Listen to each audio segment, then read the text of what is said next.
Om Sairam. Sai tour and ट्राभल्सद्वारा चलाइएको आजको तीर्थयात्रामा हामी हिङ्गोलीको महाराष्ट्रबाट उज्जैन तर्फ लागिरहेका छौँ।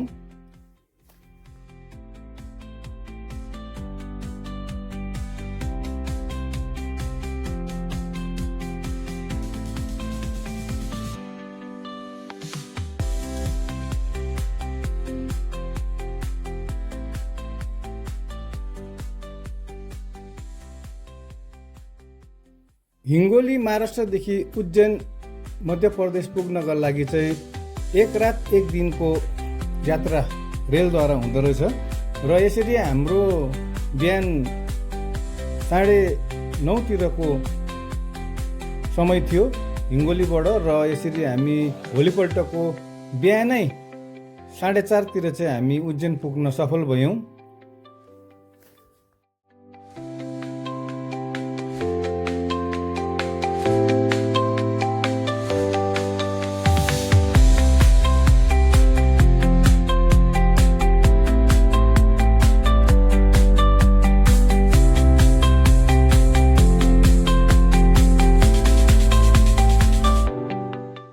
उज्जैनमा श्री महाकालेश्वर ज्योतिर्लिङ्गको दर्शन गर्न अगाडि चाहिँ श्री कालभैरवको दर्शन गर्न पर्दो रहेछ र हामी सर्वप्रथम यसरी बिहानै स्नान गरेर चाहिँ कालभैरवको दर्शन गर्न गइरहेछौँ।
श्री कालभैरवको हामीले दर्शन गरे पश्चात अब हामी उज्जैनको प्रसिद्ध ज्योतिर्लिङ्ग श्री महाकालेश्वर ज्योतिर्लिङ्गको दर्शन गर्न गइरहेछौँ।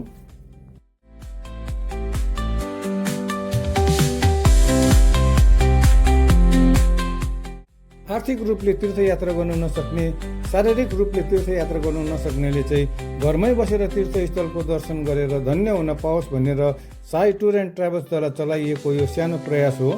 यो भिडियो मन पर्यो भने सेयर गरिदिनुहोस् जसद्वारा अरूहरूले यस तीर्थस्थलको दर्शन गरेर धन्य हुन पाओस्। ओम साईराम।